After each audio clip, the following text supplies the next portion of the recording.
ಬೆಂಗಳೂರಿನ ಫೇಮಸ್ ದೇವಸ್ಥಾನದಲ್ಲಿ ಆಯ್ತಾ ಕಳ್ಳತನ. ದ್ರೌಪದಮ್ಮನ ನೆಕ್ಲೇಸ್ ಕದ್ರ ಮುಜರಾಯಿ ಇಲಾಖೆ ಅಧಿಕಾರಿಗಳು. ಧರ್ಮರಾಯಸ್ವಾಮಿ ದೇವಾಲಯದ ದ್ರೌಪದಮ್ಮನ ನೆಕ್ಲೇಸ್ 120 ಗ್ರಾಂ ತೂಕದ ಚಿನ್ನವನ್ನ ಕದ್ದಂತಹ ಮುಜರಾಯಿ ಇಲಾಖೆ ಅಧಿಕಾರಿ ಧರ್ಮರಾಯನ ಸ್ವಾಮಿ ದೇವಳ ಇಒ ನಾಗರಾಜ್ ಮೇಲೆ ಆರೋಪ ಕೇಳಿಬರ್ತಾ ಇದೆ. ಧರ್ಮರಾಯನ ಸ್ವಾಮಿ ದೇವಳದ ನಿಕಟಪೂರ್ವ ಅಧ್ಯಕ್ಷ ಸತೀಶ್ ಆರೋಪ ಮಾಡ್ತಾ ಇದ್ದಾರೆ. ವಿಡಿಯೋ ಸಮೇತ ಸಾಕ್ಷಿ ಬಯಲು ಮಾಡೋದಾಗಿ ಹೇಳಿದ್ದಾರೆ ಸತೀಶ್. ಕಳೆದ ವರ್ಷ ಅಕ್ಟೋಬರ್ನಲ್ಲಿ ನಡೆದಿರುವಂತಹ ಈ ಒಂದು ಘಟನೆ.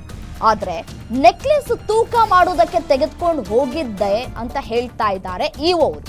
ತೂಕ ಮಾಡೋದಕ್ಕೆ ತೆಗೆದುಕೊಂಡು ಹೋಗಿದ್ರೆ ಅವರ ಜೊತೆ ಕೆಲವರನ್ನ, ಮುಖ್ಯವಾಗಿ ಯಾರಿರ್ತಾರೆ ಅವರನ್ನ ಕರ್ಕೊಂಡು ಹೋಗ್ಬೇಕಾಗಿತ್ತು. ಇಲ್ಲಿ ಆ ಕೆಲಸ ಆಗಿಲ್ಲ. ಸಹಜವಾಗಿಯೇ ಕಳ್ಳತನ ಅನ್ನುವಂತಹ ಆರೋಪ ಕೇಳೇ ಬರುತ್ತೆ. ಕೇಳ್ಬಿಟ್ಟು ತೆಗೆದುಕೊಂಡು ಹೋಗ್ಬೇಕು. ಒಡವೆಗಳು, ಈ ವಸ್ತ್ರಗಳು, ಅದು ದೇವರಿಗೆ ಸಂಬಂಧಪಟ್ಟಂತಹ ವಸ್ತುಗಳನ್ನ ನಾವು ಮುಟ್ಟುವಂತಹ ಮುನ್ನವೇ ಯೋಚನೆ ಮಾಡಬೇಕು, ಏನು ಮಾಡ್ತಾ ಇದ್ದೀವಿ ನಾವು ಅಂತ ಹೇಳಿ. ತೂಕ ಮಾಡಿಸೋದಕ್ಕಾದ್ರೆ ತೂಕ ಮಾಡಿಸೋರ್ನ ಮನೆಗೆ ಕರೆಸ್ಬೋದು, ದೇವಸ್ಥಾನಕ್ಕೆ ಕರೆಸ್ಬೋದಾಗಿತ್ತು. ಬಟ್ ಇಲ್ಲ, ಅದಾಗಿಲ್ಲ. ನೋಡಿ, ದೃಶ್ಯಾವಳಿಗಳಲ್ಲಿ ಗಮನಿಸ್ತಾ ಇದ್ದೀರಿ. ಸಾಕ್ಷಿ ಸಮೇತವಾಗಿ ನಾವು ಇದನ್ನ ಬಯಲಿಗೆ ಎಳಿತೀವಿ ಅಂತ ಹೇಳ್ತಾ ಇದ್ದಾರೆ ಸತೀಶ್ ಅವರು. ಇಒ ಅವರ ವಿರುದ್ಧ ಇದೀಗ ಗಂಭೀರ ಆರೋಪ ಕೇಳಿ ಬರ್ತಾ ಇದೆ.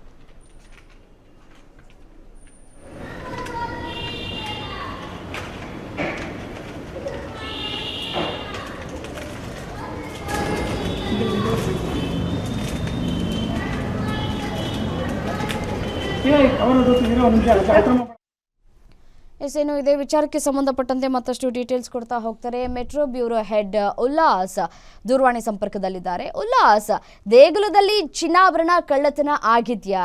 ಇವು ಏನ್ ಸಬೂಬನ್ನ ಕೊಡ್ತಾ ಇದ್ದಾರೆ?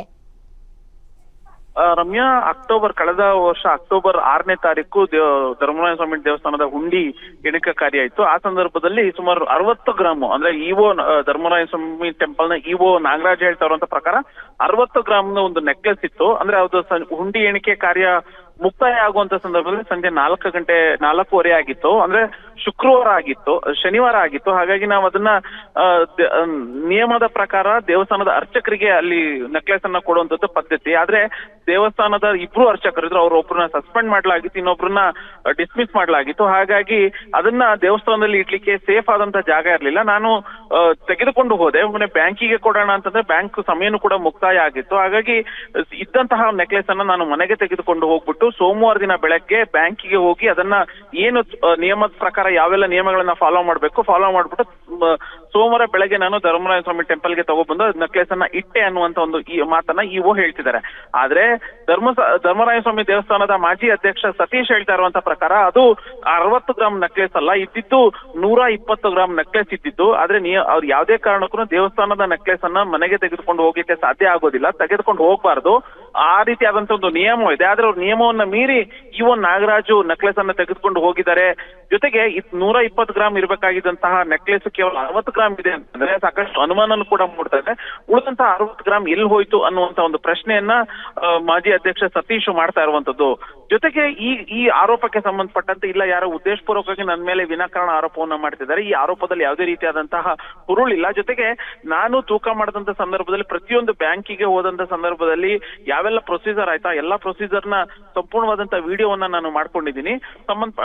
ಆಯುಕ್ತರಿಗೆ, ಮುಜರಾಯಿ ಇಲಾಖೆ ಆಯುಕ್ತರಿಗೆ ನಾನು ಈ ಒಂದು ದಾಖಲೆಗಳನ್ನ ಕೊಡುವಂತ ಕೆಲಸವನ್ನ ಮಾಡ್ತೀನಿ. ಜೊತೆಗೆ ನನ್ನ ಮೇಲೆ ಮಾಡಿರುವಂತಹ ಆರೋಪ ಸತ್ಯಕ್ಕೆ ದೂರವಾದದ್ದು ಅನ್ನುವಂತಹ ಒಂದು ಸಮಜಾಯಿಷಿಯನ್ನು ಕೊಡುವಂತಹ ಕೆಲಸವನ್ನ ಇಒ ನಾಗರಾಜ್ ಮಾಡ್ತಾ ಇದ್ದಾರೆ. ರಮ್ಯಾ, ಓಕೆ, ಥ್ಯಾಂಕ್ ಯು ತಮ್ಮ ಮಾಹಿತಿಗಾಗಿ. ತಾರೀಕು ಉಂಡಿ ಕೌಂಟಿಂಗ್ ಇತ್ತು. 6ನೇ ತಾರೀಕು. ಯಾವ 6ನೇ ತಾರೀಕು? ಅಕ್ಟೋಬರ್ 6. ಸೊ ಅವತ್ತು ಉಂಡಿ ಕೌಂಟಿಂಗ್ ಮುಗಿಯಕ್ಕೆ 4 ಗಂಟೆ, ಹೆಚ್ಚು ಕಮ್ಮಿ 4:15 ಆಯ್ತು. ಅದು ನಾವು ಅದರ ಸಿಕ್ಕಿದಾಗ ಏನ್ ಮಾಡ್ತೀವಿ, ಅದನ್ನ ಅಫ್ರೈಸ್ ಮಾಡಿಸ್ಬಿಟ್ಟು ಏನ್ ಮಾಡ್ತೀವಿ, ಟೆಂಪಲ್ ಒಂದು ಆಭರಣ ವಹಿ ಅಂತ ನಮ್ಮಲ್ಲಿ ಟೆಂಪಲ್ ಅಲ್ಲಿ ಇರುತ್ತೆ ಸರ್. ಅದ್ರಲ್ಲಿ ರಿಜಿಸ್ಟರ್ ಎಂಟ್ರಿ ಮಾಡ್ಬಿಟ್ಟು ನಾವೇನ್ ಮಾಡ್ತೀವಿ, ಅರ್ಚಕರಿಗೆ ವಶಕ್ಕೆ ಕೊಟ್ಬಿಟ್ಟು ಅವ್ರಿಂದ ಸೈನ್ ತಗೊಂಡು ಅರ್ಚಕರು ವಶಕ್ಕೆ ಹೋಗ್ಬಿಟ್ಟು ದೇವ್ರ ಸೇವೆಗೆ ಅಂತ ಕೊಡೋ ಪದ್ಧತಿ ಇದೆ. ಅಲ್ಲಿ ನಮ್ಮಲ್ಲಿ ಏನಾಗಿದೆ, ಈಗ ಅರ್ಚಕರು ಅಲ್ಲಿ ಆ ಟೈಮಲ್ಲಿ ಒಬ್ಬ ಅರ್ಚಕರು ಡಿಸ್ಮಿಸ್ ಆಗಿದ್ರು, ಇನ್ನೊಬ್ರು ಅರ್ಚಕರು ಸಸ್ಪೆಂಡ್ ಅಲ್ಲಿ ಇದ್ರು. ಸೊ ಅದನ್ನ ನಾವು ಅರ್ಚಕರು ವಶಕ್ಕೆ ಕೊಡ್ಲಿಕ್ಕೆ ಆಪ್ಷನ್ ಆಗಿಲ್ಲ, ಇದಿಲ್ಲ ಅಲ್ಲಿ. ಒಂದು.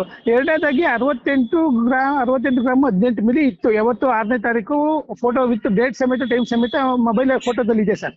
Okay sir. ಸೊ 7ನೇ ತಾರೀಕು ಗೌರ್ಮೆಂಟ್ ರಜೆ ಇರೋದ್ರಿಂದ ನಾವು ಬ್ಯಾಂಕ್ ಅವ್ರಿಗೆ ಫೋನ್ ಮಾಡಿ ಅಫ್ರೈಸರ್ ಕೇಳಿದ್ರೆ, ಸರ್ ಈ ಟೈಮಲ್ಲಿ ಸಂಜೆ ಟೈಮಲ್ಲಿ ಸಿಗಲ್ಲ ಅಫ್ರೈಸರ್, ಮಾರ್ನಿಂಗ್ ಟೈಮಲ್ಲಿ ಸಿಗ್ತಾರೆ ಸರ್, ನಾಳೆ ಸಂಡೇ ಐತಿ ನಾಳೆ ಮಾರ್ನಿಂಗ್ ಸಿಗ್ತಾರೆ ಅಂತ ಹೇಳಿದ್ರು. ಓಕೆ. ಸೊ ಅದಕ್ಕೆ ಏನ್ ಮಾಡಿದೆ ನಾನು, ಅದನ್ನ ಈಗ ಅಲ್ಲಿ ಉಂಡಿನಲ್ಲೇ ಹಾಕಿದ್ರೆ ಪಬ್ಲಿಕ್ಸ್ ಎಲ್ಲ ಇದ್ರು, ಉಂಡಿನಲ್ಲೇ ಹಾಕಿದ್ರೆ ನಮ್ಮಲ್ಲಿ ಟೆಂಪಲ್ ಅಲ್ಲಿ ಸೆಕ್ಯೂರಿಟಿ ಇದೆ sir main. Okay sir. Okay. ಹಾ. ಸೊ ಸೆಕ್ಯೂರಿಟಿ, ಆಮೇಲೆ ಟೆಂಪಲ್ ಅಲ್ಲಿ ಇಡೋಣ ಲಾಕರ್ ಇಲ್ಲ. ಈ ಕಾರಣಕ್ಕೆ ಏನ್ ಮಾಡಿದೆ, ಭದ್ರತಾ ದೃಷ್ಟಿಯಿಂದ ನಾನೇನ್ ಮಾಡಿ ತಗೊಂಡೋಗೋದು ಆಫೀಸಲ್ಲಿ ಇಟ್ಬಿಟ್ಟು, ಸೊ ಸೋಮವಾರ ಬೆಳಗ್ಗೆ ಬಂದ್ಬಿಟ್ಟು ಅದನ್ನ ತಗೊಂಡು ಬ್ಯಾಂಕಿಗೆ ಹೋಗಿ ಅಪ್ರೈಸ್ ಮಾಡಿಸ್ಬಿಟ್ಟು ವಿಡಿಯೋ ಕ್ಯಾಮ್ರಾ ಸಮೇತ ನಾವು, ಆಮೇಲೆ ನಮ್ಮ ಸೂಪರ್ವೈಸರ್ಗೆ ಅಂತ ಕಳಿಸಿರ್ತಾರೆ ಸರ್, ACFC ಸೂಪರ್ವೈಸರ್ ಒಬ್ರು ಬಂದಿರ್ತಾರೆ ಸೂಪರಿಂಟೆಂಟ್. Okay sir. ಅವ್ರ ಸಮ್ಮುಖದಲ್ಲಿ ಅದನ್ನ ಅಪ್ರೈಸ್ ಮಾಡಿಸ್ಬಿಟ್ಟು ಅದನ್ನ ಫೋಟೋ ವಿಡಿಯೋ ಮಾಡಿ ಅದನ್ನ ಉಂಡಿನಲ್ಲಿ ಹಾಕಿದೀವಿ ಸರ್. Okay sir. ಓಕೆ. ಹಾ. ಅದು ಏನು ವೇಟ್ ಇತ್ತು 6ನೇ ತಾರೀಕು, ಅದೇ ವೇಟ್ ಅವ್ರು ಹೇಳ್ತಿರೋದು. ಅವ್ರು ಯಾರೋ ಹೇಳಿದ್ರು ನಮ್ಗೆ ಅಷ್ಟಿತ್ತು ಇಷ್ಟಿತ್ತು ಅಂತ ಅವ್ರು ಹೇಳೋದು. ಅದು ಅವರು ಏಕೆ ಅವರು ಸೃಷ್ಟಿ ಮಾಡ್ಕೊಂಡು ಯಾವ ವಿಚಾರ ಕೇಳ್ತಿದ್ರು ಗೊತ್ತಿಲ್ಲ, ಬೇರೆ ಏನೋ ವಿಚಾರ ಟಿವಿನಲ್ಲಿ ನೋಡಿದ್ವಿ ನಾನು. Okay sir. ಹಾ. ಆಗ ಸೊ ನಮ್ಮ ವಿಚಾರ ಪಾರ್ಟ್ ಆಫ್ ವರ್ಕ್ ನಮ್ದು ಇದ್ರದ್ದು ಇಷ್ಟು ವಿಚಾರ ಸರ್. ಅದು ನಿಮ್ಗೆ ವಿಡಿಯೋ ಸರ್ ಏನಾಗಿದ್ದು ಸರ್, ಅದು ಯಾವತ್ತು ಇದಾಗಿದ್ದು ಸರ್? ಇದು ಈ ವರ್ಷದಲ್ಲೇ ಇದು ನಡೆದಿದ್ದು.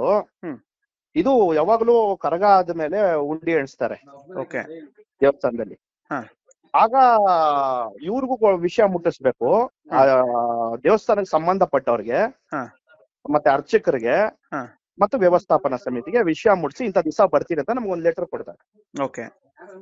ಆವತ್ತಿನ ದಿವಸ ನಾವೆಲ್ಲ ಇರ್ಬೇಕು.